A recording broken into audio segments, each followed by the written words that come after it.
Okay, guys, we got the video set up one more time. I think that it's on. Let me show you Trisha. I'm not real good with the camera, so I don't have a tripod. Hey, Trisha, say hello. This is the add-on that we did up here. The lighting is probably not good. As you can see, I'm definitely in a village way down in a province, way down south.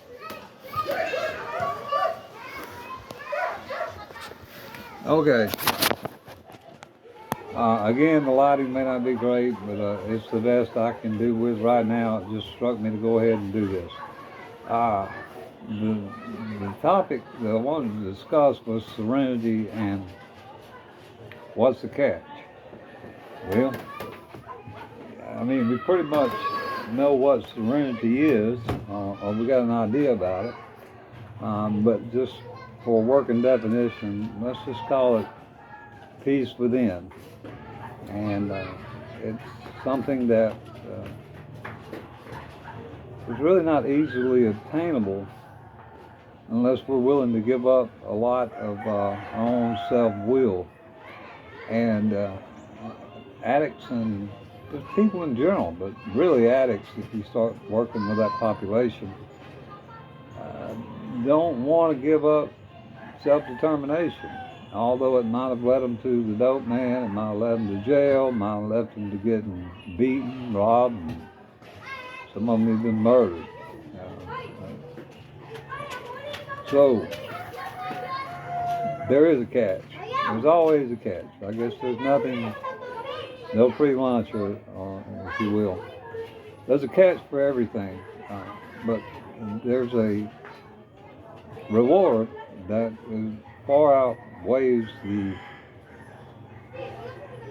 seemingly futile things that we give up that right now we tend to hold as meaningful, like self-determination, self-will.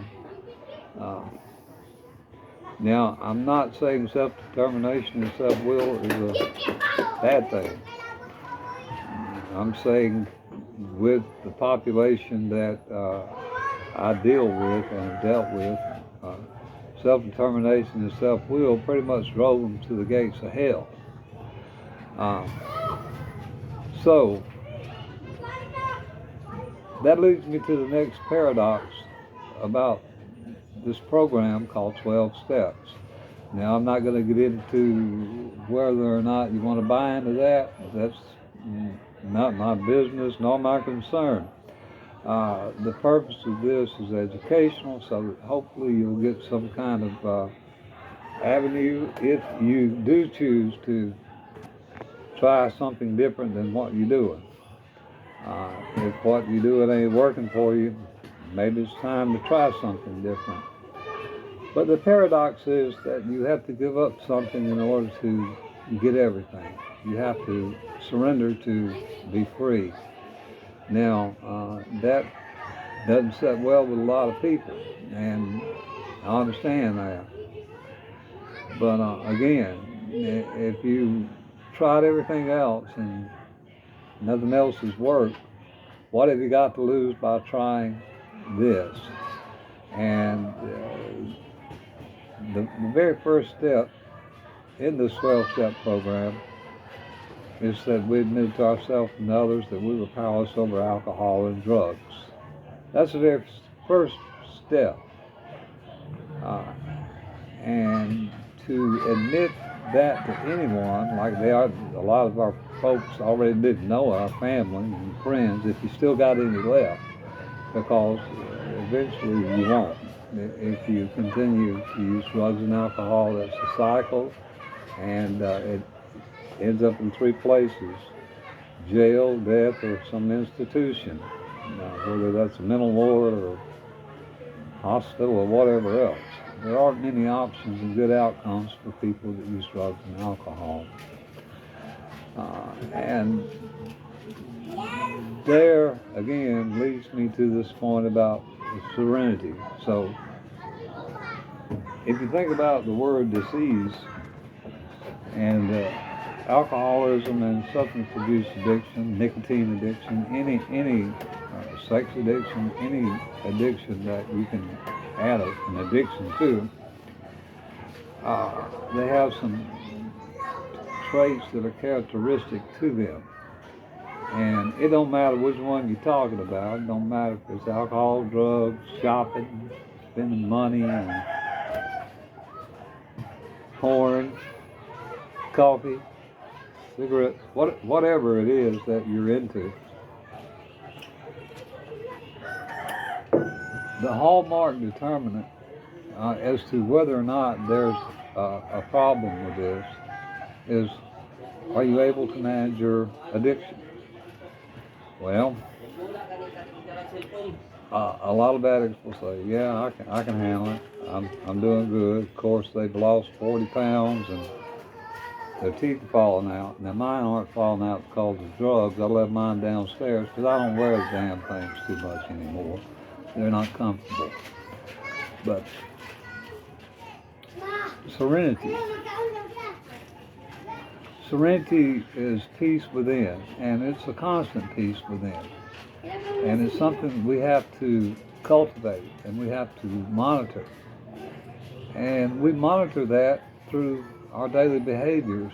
A sponsor once told me, at the end of the night, before you go to bed, get down on your knees and talk to God about your day. Just reflect on your day. What did you do? How did you treat others? Can you go to sleep tonight and your conscience is clear? Well, daily inventory. It's a matter of daily inventory and being honest with oneself as best we can, because as addicts in recovery or addicts that are still out there full blown, we have difficulty with honesty. Honesty is a problem for an addict because it won't help perpetuate the lie that we are handling our addiction. But the daily inventory. I'm here in the Philippines, and every day this little woman gets this little straw broom, sweep, sweep, sweep, sweep, sweep, sweep. I mean, 2 or 3 times a day, sweep, sweep, sweep. And she looks at the floor and it looks good, and she's happy, and she puts the broom back up, and thank God, maybe won't do it no more. Well, it ain't so. To do it every day, to do it 2 or 3 times a day, because we drag dirt in, and I ain't the most cool fellow you'll ever meet. So, we get dirty around here. And we're living in the village out here where the streets, as you can tell if you didn't buy the previous video or the screenshot, they have, or the camera, they have dirt roads out here. So I reckon if she didn't clean that dirt up, it'd be a messy house. It wouldn't be clean anymore. And maybe they have to do it as many times as they need to. Just like we need to do a daily inventory of our conscience to clean out our own selves, to be able to live with ourselves. Addiction can lead you to the loss of humanity, and where total apathy sets in and you have no conscience anymore. And I'm really scared to meet someone in that condition. But it's a progressive thing, just like recovery is a progressive thing. It doesn't happen overnight. The addiction didn't happen overnight, although it seemed like it once it took off. I'll guarantee you, it seemed like it. So, doing the daily inventory and being honest and open and willing to change and to accept wrong when we're wrong. Now, I'm going to bring another issue into this. It's going to not settle well with a lot of people, but frankly, I don't give a damn. My purpose here is not to set well with anyone. My purpose is to offer some alternative to what you've been doing. And that's a higher power. That's one of the next steps We can't accept that there was a higher power greater than ourselves. Well, automatically I don't sit well with addicts, as you know. If you're one of them and you're looking at me, you know that. I don't believe in God. Well, okay, if you don't believe in God, that's fine too. You just need to believe in something greater than yourself. Now, why is that? Well, collectively, I think that we're stronger together than we are apart. In fact, I know we are. So if you can't believe or don't want to believe in the idea of God, perhaps you might want to believe in the idea of good, orderly direction. That is an acronym for basically just, let that be your God. Addicts tend not to have, come on in, Joe. I'm just videoing. It's okay. Addicts, come on, do your thing. Addicts tend to have this thing about, well, I don't have any faith. I can't have faith. I don't have faith in the God I can't see. Well, I know a bunch of you guys had faith in the dope man. This guy with a 45 down on the corner that said, if you'll come across town and bring me your money, you might get to, I'll give you the safe ball. And some of you went further than that to get it and got there and didn't get it. Guy robbed. Well, you know the deal if you're into the drug scene. So I want to suggest to you that if you want to contend that you don't or can't have faith, think about the faith that you put in your drug addiction. You put faith in that substance that you ingested in your body or your arm or your mouth or whatever else, that the outcome of that was going to give you some relief, some sense of normalcy that we as addicts feel when we use alcohol and drugs. So, Serenity does have a catch. The catch is it requires you to give up self-will, self-direction, and just be willing to.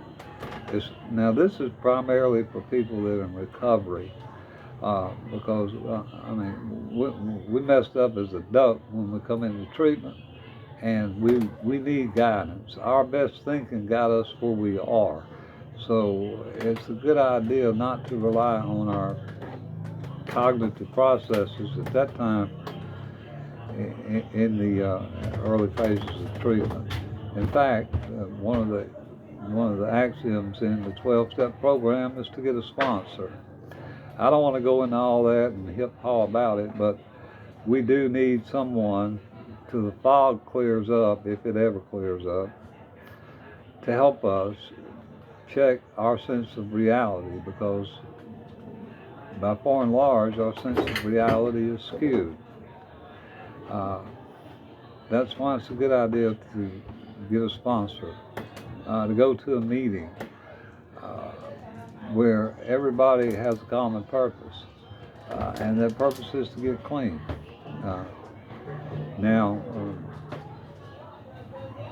if you haven't tried it, I would suggest you give it a try. If you tried it and failed, I suggest you try it again, because the options for you, again, and you know this if you're dealing with alcohol or drugs, it's jail, death, or institutions. Those are your options. So, when I weigh this against the cost of serenity, what have I got to give up to get this? Well, I got to give this hell in my life. I got to give up getting rested. I got to give up not being trusted. I got to give up self-will. I got to give up my ego. I got to give up greed. I got to give up all those things that I really don't need any damn way that cause me the problems to start with. So that, again, is the catch. Are you willing to give up this in order to get this? Serenity. Thank you. Boop, boop.